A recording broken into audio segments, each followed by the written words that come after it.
been listening to the show for a while, you know that I love compliance. And that's probably a good thing because we have a lot of compliance rules in the Medicare industry, and we need to follow those very specifically in order to be compliant. So, today we are going to talk about some of the changes that CMS put forth in their final rule for coverage year 2024. Joining me today, so glad to have you here on the podcast, Alyson Seighman, compliance guru here at Ritter Insurance Marketing. I'm very excited to be here today. As Sarah mentioned, my name is Alyson Seighman. I am the Compliance and Risk Management Lead here at Ritter. As I just mentioned, CMS put out quite the list of requirements and updates this year, and we could probably talk about them for a couple of hours, but we're not going to do that. We don't want to bore you. But we will start off with the origin story. So, Alyson, can you tell me more about why we have so many compliance updates this year? Correct. So CMS released their contract year 2024 final rule, in which they outlined all of the changes that will impact the insurance market, the Medicare insurance market, for the contract year 2024. The reason why CMS made those changes is they have an obligation and a duty to protect beneficiaries. So the changes that they outlined, which change the processes and how carriers, insurance agents, so on and so forth, interact with Medicare beneficiaries, all of those were made in with a goal of further protecting beneficiaries. Right. Now, one thing I do like about how we kind of cover compliance at Ritter is that rather than focus on all the rules and just, list verbatim, this is what CMS says, your department does a great job of picking out a list that, hey, agents, this is specifically what you should be focusing on this year. So how did you go about choosing the rules? So what we kind of highlight and what we focus on, because there are a lot of changes and not all of them have a very direct impact on the way that agents, are out there interacting, representing themselves, operating their businesses. We really focus on the changes that will have an impact, how agents are out selling, operating their businesses, how they're marketing themselves, so on and so forth. Okay. Let's maybe start with the one we've all been preparing for in advance of the rule that will go into effect on September 30th. That is the rule that prohibits the use of government products and information in a misleading way, and specifically, no more using the Medicare name. Correct. Well, so specifically, the term Medicare cannot be used in a misleading manner. Unfortunately, that's fairly subjective. It's not a very objective of, you may do this, because misleading, what is misleading for one person might not be misleading for another. Right. But that's the way the rule is written. Now, that does impact a wide variety of uses of the term Medicare, whether that be within certain materials, website names, business names, so on and so forth. If that usage could be misleading in a way in which a beneficiary, the recipient of that material, may believe that they are interacting with somebody directly from the federal government, Right. that usage would be problematic. I also wanted to add in here, the usage of the Medicare ID card is also restricted unless that usage has been directly reviewed and approved by CMS themselves. Right. And hopefully that will take care of some of those commercials. We all kind of know those commercials at this point.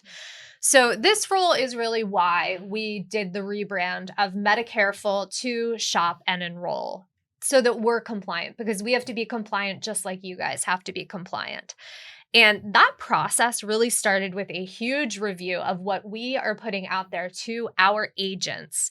So how can agents sort of do that same type of analysis on their own materials? Right. So my recommendation for agents would be to take an overall stock and overall inventory of all of their materials, their website names, and URLs that they utilize, materials, whether they be marketing or just, generic, all materials, and reviewing those to determine what uses they have of the term Medicare, and making sure that where they have those uses, that usage wouldn't be problematic. It's, not misleading, and just kind of making adjustments as they're needed and appropriate to do so.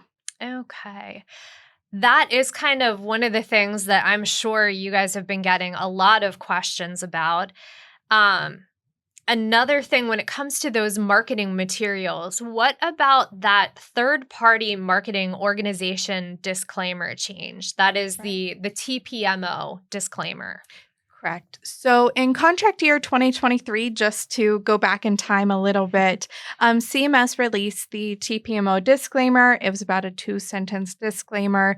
And for contract year 2024, they have updated that disclaimer. Okay. So the new and updated TPMO disclaimer, agents or really anybody using that TPMO disclaimer, so all TPMOs, would have to include the number of organizations and the number of plans offered within a service area Mhm. and ship information. Now, those numbers that TPMOs would have to fill in the blanks for, those are determined based off of the residential zip code of the recipient of the material. So it'll slightly vary depending on what zip code that person is within when they're getting that TPMO disclaimer, Okay. um, and then updating those numbers accordingly. There will be a graphic up. Agents feel free to take a screenshot of that graphic so that way you have a copy of the TPMO disclaimer.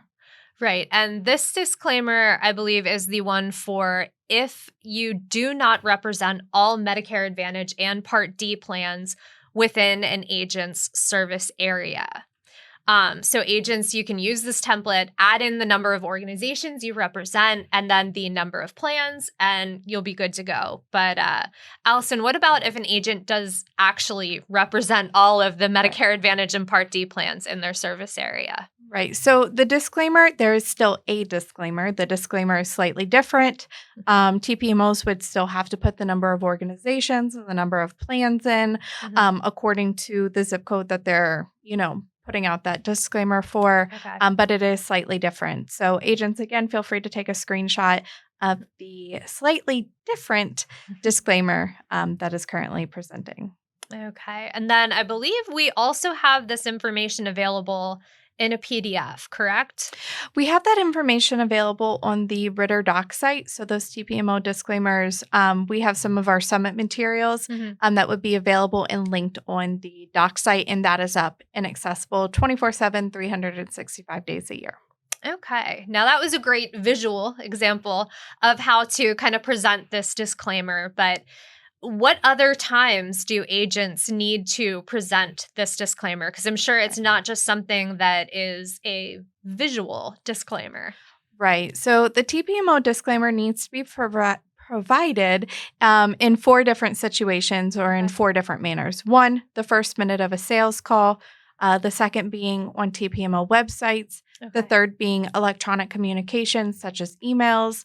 And then the fourth being any marketing materials. Okay. Now, how do you implement a disclaimer like this on a phone call?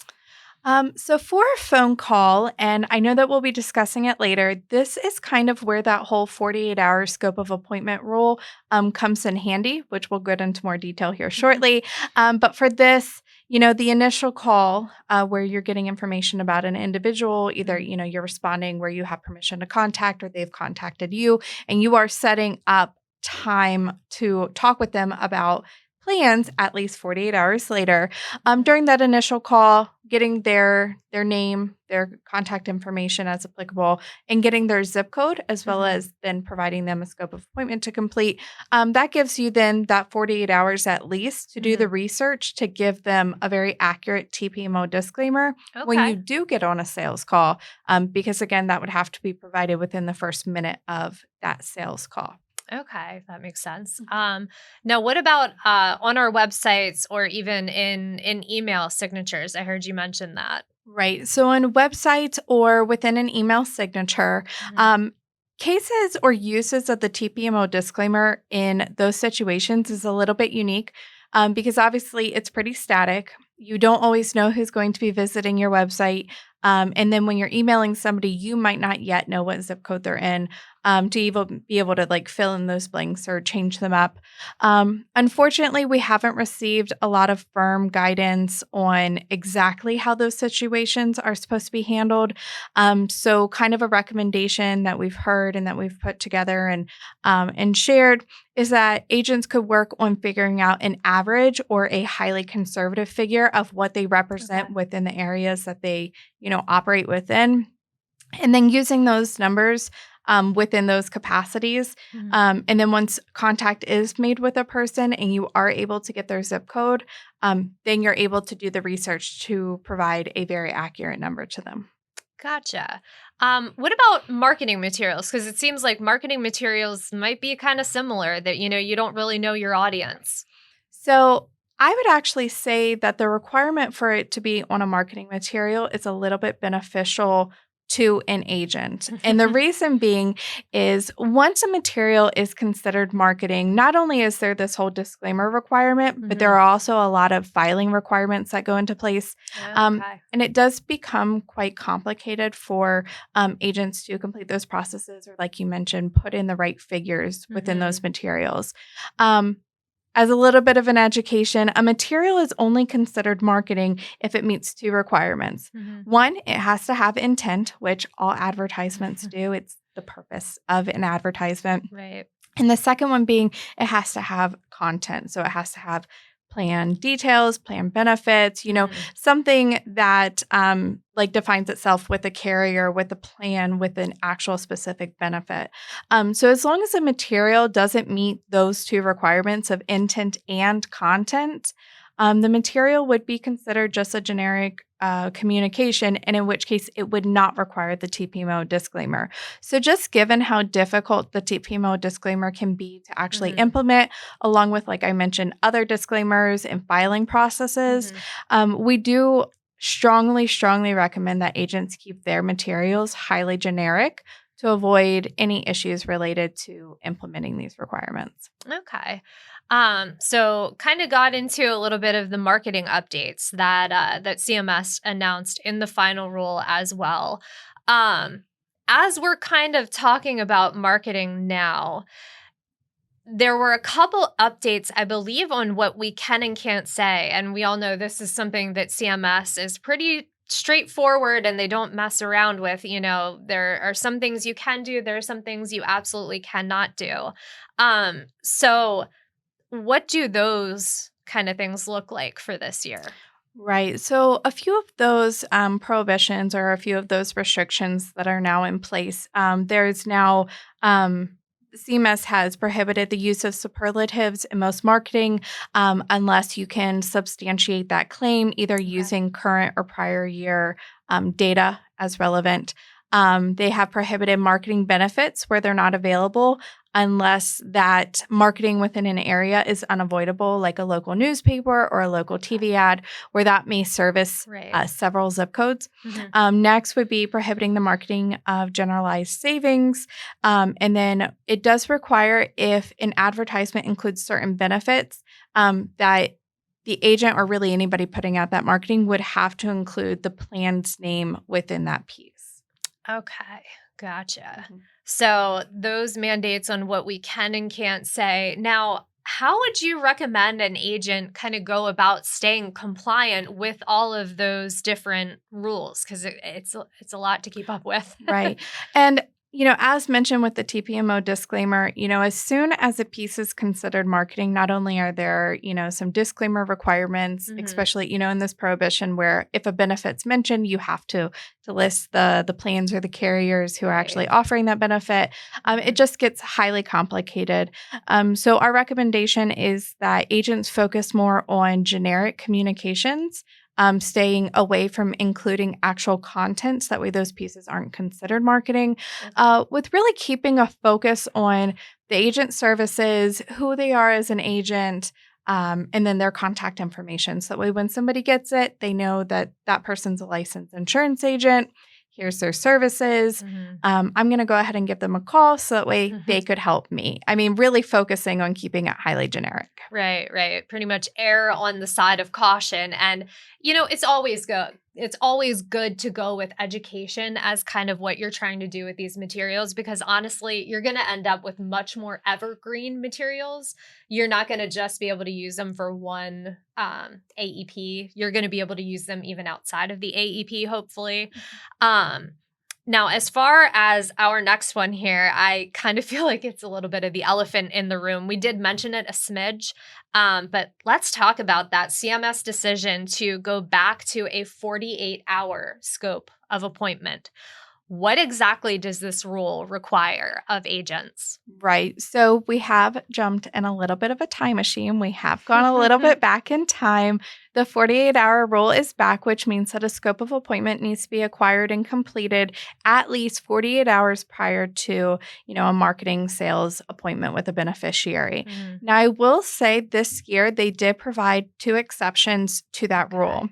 So the 48-hour rule does not apply if that beneficiary is within the last 4 days of an enrollment period in which they're eligible, or if that beneficiary walks in physically to an agent's, office space. If it's an unscheduled walk-in appointment, Okay. then the 48 hours wouldn't apply. So if a beneficiary, were to come into an agent's office space, it was unscheduled, and they just came in, showed up, the agent wouldn't certainly need to send them away. They would be able to still do a scope, but then would be able to continue on with a plan presentation. Right, right. And I'm actually glad you mentioned those exceptions, because I was just going to ask about that.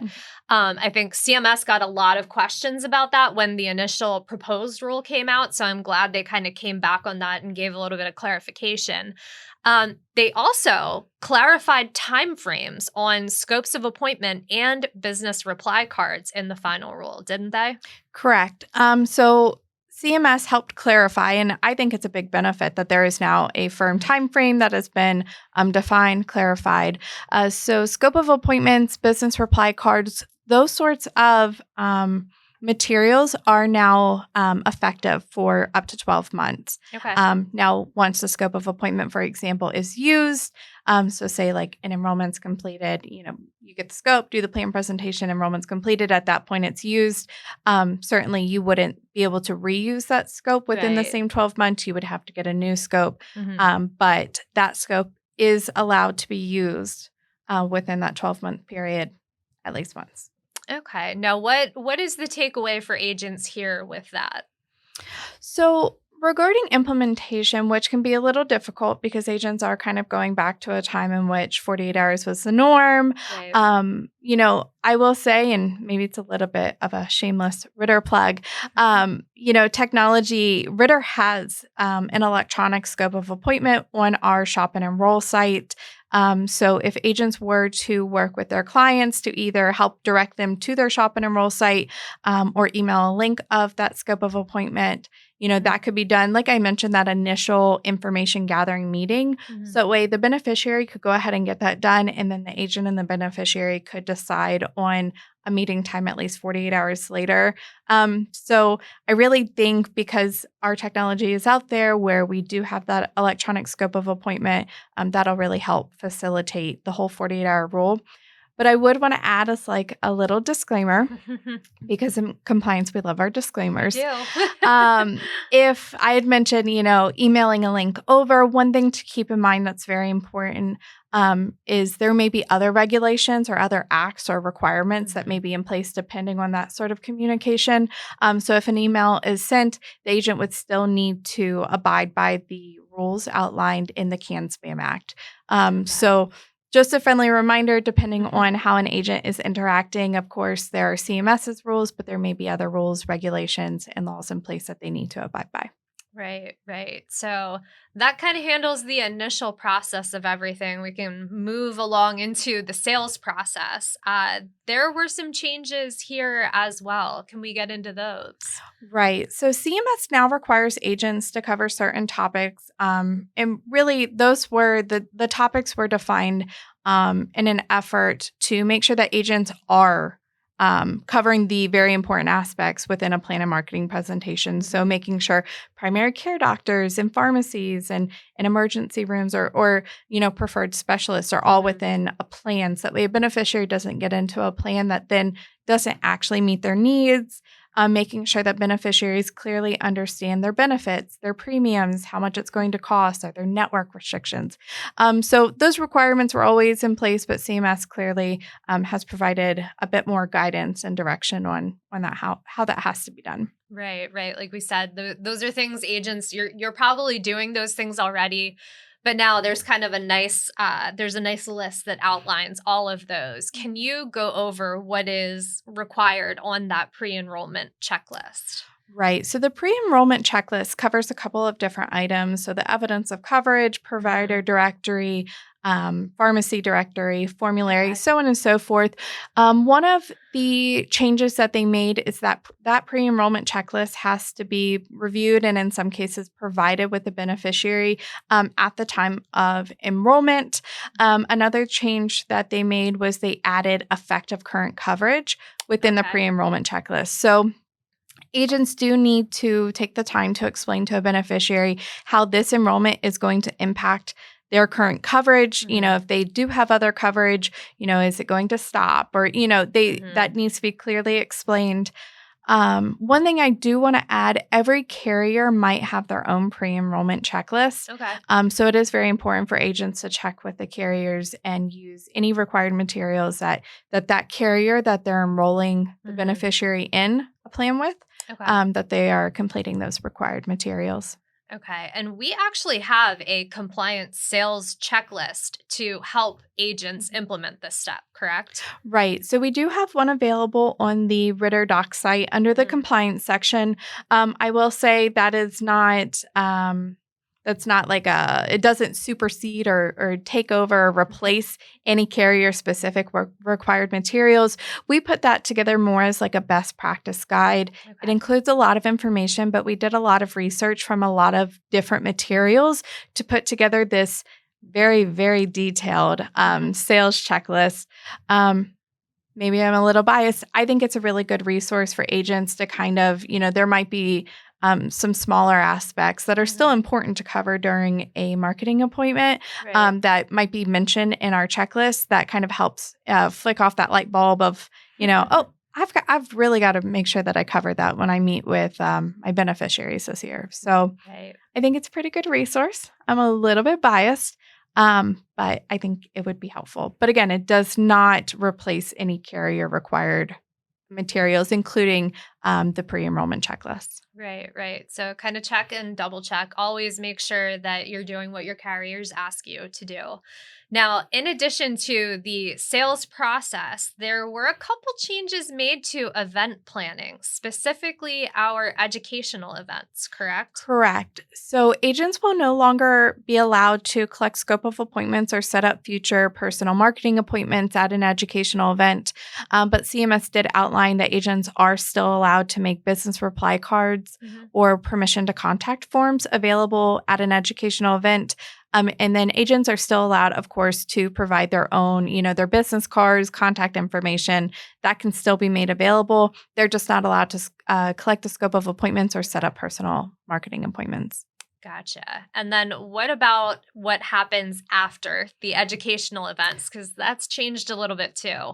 A little bit. So before this change, agents could have had an educational event and then, kind of shortly after, do a marketing and a sales Right. event. Now, the requirement is that an agent may not hold a marketing event in the same location within 12 hours of the educational event, with same location being defined as the entire building or adjacent buildings. Um, so that's a little bit of a change because, Yeah. you can't just have like a little bit of a window and then switch over. You Right. certainly got to have enough time between the two if you're going to keep Hmm. it at the same location. Right, right. Let's move on to our last category here. And this is a kind of a catch-all of all the updates and clarifications. So if it seems a little hodgepodge, it is. We understand that. CMS often does this. If they get a lot of comments or questions on a rule, they'll kind of come out and give a clarification. So what do we have here? Right. So the first one that kind of comes to mind for, just kind of, I wouldn't say random, but things that It's a popped little up random. a little bit that popped up during the rule. CMS clarified their prohibition on door to door contact. So an agent may not show up at a beneficiary's home without a scheduled appointment with the beneficiary, even if the agent has, a business reply card or, some sort of um, document allowing them to make contact. They Right. certainly can't just show up at the beneficiary's home. If they wanted to meet with the beneficiary in their home, that appointment needs to be scheduled ahead of time, and the Mhm. agent, should really only be going there during that scheduled time frame. Right. This one surprised me because quite honestly, I thought it was pretty well set in stone, you don't sell Medicare door to door. You can sell other things, plenty of other things, but not Medicare door to door. What else do we have here? Right. So the next thing that comes to mind, so as you may remember in for contract year 2023, last year's final rule, CMS put out this call recording requirement, Yes. which created a bit of a shakeup for a lot of Mhm. agents. It So they did. have clarified this call recording requirement. Mhm. Call recording used to be all calls with a beneficiary. Now it is sales, marketing, or enrollment related calls. Okay. To add another little disclaimer here, marketing calls include retention based marketing. So, all of those Okay. calls, sales, marketing, enrollment, retention based marketing, all of those do have to be recorded, which is a little bit of a thankful clarification. Another clarification they provided, and I imagine this one was based off of receiving probably quite a few questions from agents, is if the agent were to be meeting with a beneficiary using some sort of technology, so Zoom, FaceTime, what have you, Mhm. where they're meeting, it's over the phone, but they can see each other. They have clarified that those technology based calls, the audio portion of the call does have to be recorded, but not Okay. the video portion. So you can go camera off for that one, but you would have to record the audio still. Right, right. And that can sometimes help, put a beneficiary at ease or, even just take that whole awkwardness away of the camera is, right here in our face. So mainly just clarifying what needs to be recorded, drawing differences between those three types of calls. And quite honestly, I mean, having the ability to store all of those video calls, I can't even imagine what that data would require. But I think we're kind of at the end of our list, Allison. I think that's it. I think so. It's a bit of a long It list. was a long list. There's a lot. But I think we covered everything. Okay, we mentioned a lot of rules. We also mentioned quite a few resources in our conversation. So, what should agents do if they still have questions? Right. So if an agent were to have some questions based off of, either a meeting today, anything that they've read or other chatter that they've heard, because there's a lot of, a lot of communication being shared at this time as we Right. all get ready. So as I mentioned, the Ritter Doc site is always available. That's through the Ritter platform. But a different resource would be the ability for agents to email a member of the compliance team. So the email address on the screen at the moment is an email that agents can email into, and Mhm. any member of the compliance team, we are small but mighty, we will be in touch. That includes answering questions, reviewing materials to advise on maybe some changes or disclaimers that would need to be added or what Mhm. have you to materials, or really just, that is a way to get in contact with a member of our team. Okay. Yeah, I would definitely recommend please reach out to the compliance team here.